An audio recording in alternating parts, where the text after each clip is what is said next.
नमस्कार, मैं जितेंद्र चतुर्वेदी। मतांतर में आप लोगों का स्वागत है। क्या पंजाब की सरकार रिमोट कंट्रोल से चलेगी? देखिए, ये वैसे तो ये सवाल तब से इन लोगों के जहन में तैर रहा है जब से वहां आम आदमी पार्टी की सरकार बनी है।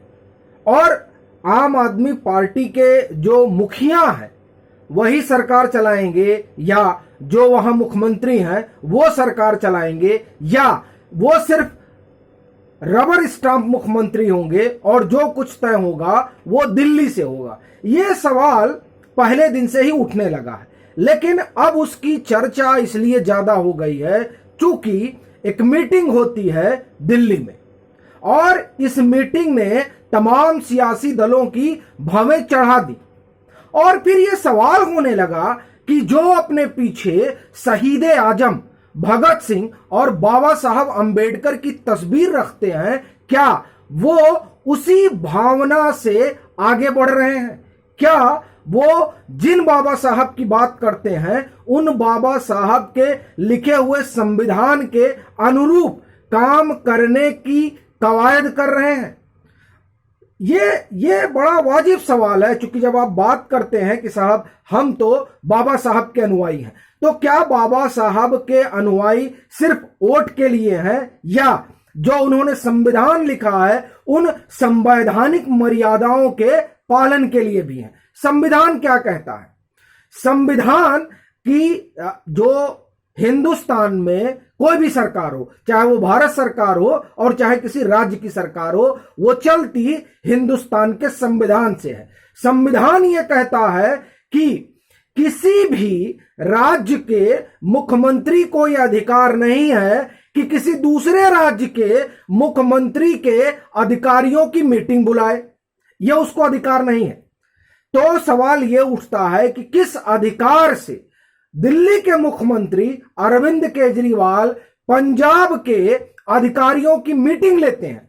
सेक्रेटरी वहां मौजूद है और जो पंजाब के मुख्यमंत्री हैं वो वहां नहीं है। ये जो बैठक हुई, इस बैठक ने संवैधानिक सवाल भी खड़ा किया और सियासी सवाल भी खड़ा किया। संवैधानिक सवाल सीधा है कि क्या किसी दूसरे राज्य का मुख्यमंत्री दूसरे राज्य के सेक्रेटरी या आप ये कहिए अधिकारी की मीटिंग ले सकता है? यह संवैधानिक सवाल खड़ा होता है, क्योंकि संविधान यह कहता है गवर्नर, उस स्टेट का गवर्नर ले सकता है। और वैसे भी संविधान में गवर्नर के मातहत ही सरकार चलती है और मुख्यमंत्री की सलाह से सरकार चलती है, जो संवैधानिक व्यवस्था है। और जो सेक्रेटरी है उसकी जवाबदेही तो गवर्नर के प्रति है, मुख्यमंत्री के प्रति है। यह दूसरे राज्य के मुख्यमंत्री के प्रति कैसे हो गई? ये एक सवाल है। और जब आप सियासी सवाल की बात करते हैं तो सियासी सवाल तो यही उठता है कि जिस पंजाब के बारे में कहा गया कि दिल्ली को उसके सामने झुकना पड़ा। जब हम कृषि कानूनों की बात करते हैं तो आपको ध्यान होगा कि तमाम लोगों ने यह बात कही, और खुद जिस पार्टी की आज सरकार है उस पार्टी ने यह कहा। तो क्या अब जो जिस पंजाब के बारे में यह कहा गया कि उसने दिल्ली सरकार को झुका दिया, तो क्या वो सरकार अब अरविंद केजरीवाल चलाएंगे? अच्छा, जब यह सवाल आम आदमी पार्टी के सामने पहुंचा तो उनके प्रवक्ता ने कहा कि साहब अरविंद केजरीवाल तो हमारे कन्वेयर, हमारे संयोजक हैं, हमें उनके गाइडेंस की जरूरत है और जब भी हमें जरूरत पड़ेगी हम उनसे सलाह मशवरा करेंगे।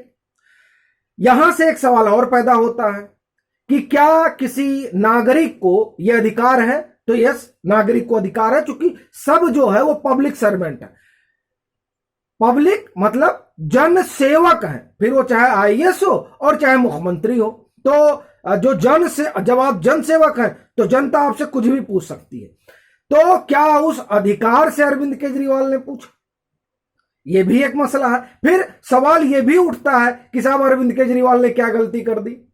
भाई, जो भी सरकारें हैं और उसका शीर्ष नेतृत्व अधिकारियों से पूछता रहता है। अब आप अगर पंजाब की बात करें तो पंजाब पर तो जब कांग्रेस की सरकार थी तो यह आरोप लगता रहा कि यह सरकार तो दिल्ली से चलती है, यह सरकार तो 10 जनपद से चलती है।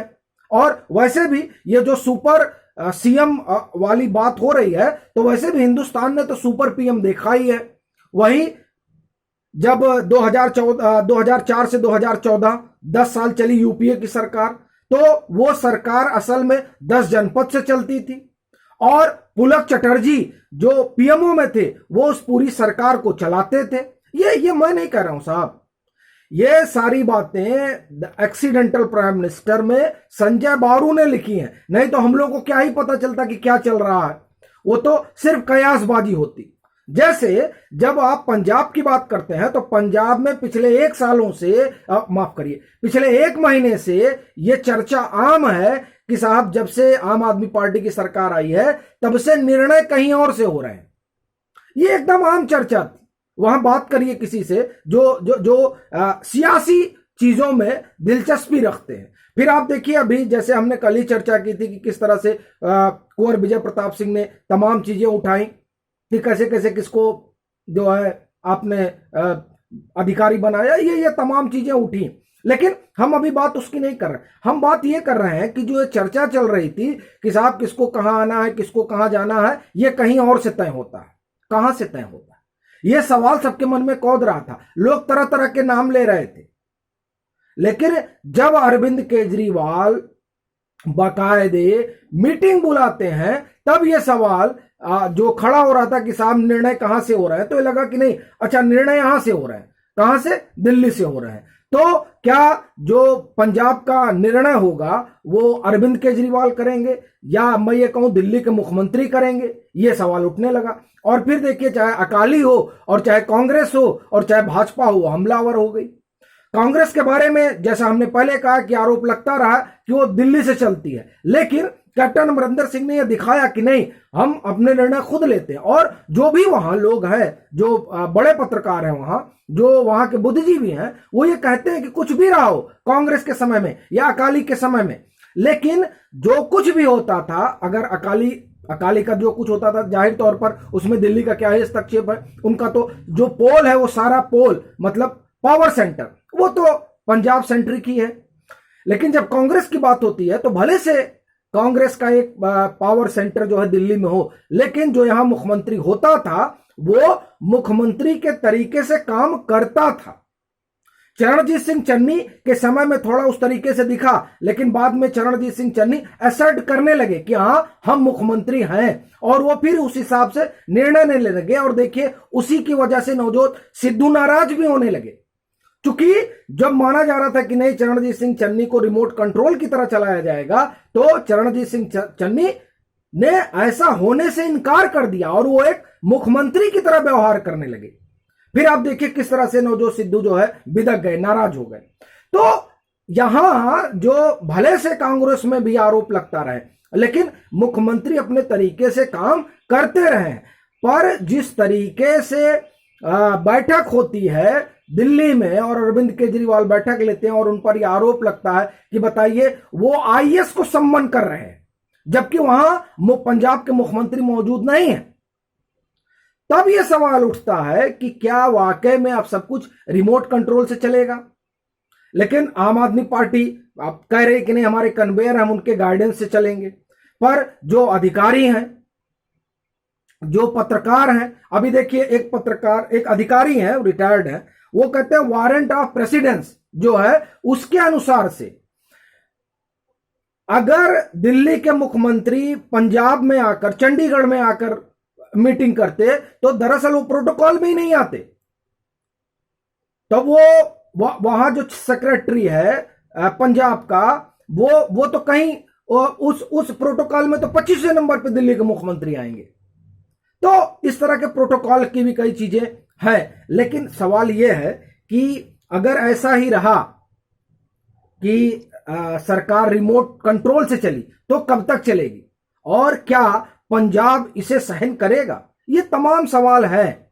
लेकिन बात वही है कि ये राजनीतिक संस्कृति बन गई है। ऐसा मालूम पड़ता है कि जो होगा वो निर्णय सिर से होगा। तो अब यह देखना दिलचस्प होगा कि जो आरोप आम आदमी पार्टी पर अभी फौरी तौर पर लग रहे हैं, क्या ये आरोप सस्टेन करते हैं या फिर कुछ और देखने को मिलता है और भगवंत मान ये बताएंगे कि नहीं, ये जो एक परसेप्शन विपक्ष के जरिए गढ़ा जा रहा है कि नहीं सरकार दिल्ली से चल रही है, तो ये गलत है। सरकार दिल्ली से नहीं चल रही है, सरकार पंजाब से चल रही है। हां, ये बात अलग है कि हमारा शीर्ष नेतृत्व जो है वो दिल्ली में है, तो हम उससे सलाह मशवरा करते हैं। ये चीज सामने आएगी या फिर जो धारणा बनी है वही बनी रहेगी, ये वक्त बताएगा। लेकिन आप क्या सोचते हैं इस पूरे मसले पर, वो आप जरूर साझा कीजिए। और अगर आप मतांतर से नहीं जुड़े हैं तो जुड़िए, वीडियो को लाइक कीजिए और खूब शेयर भी कीजिए।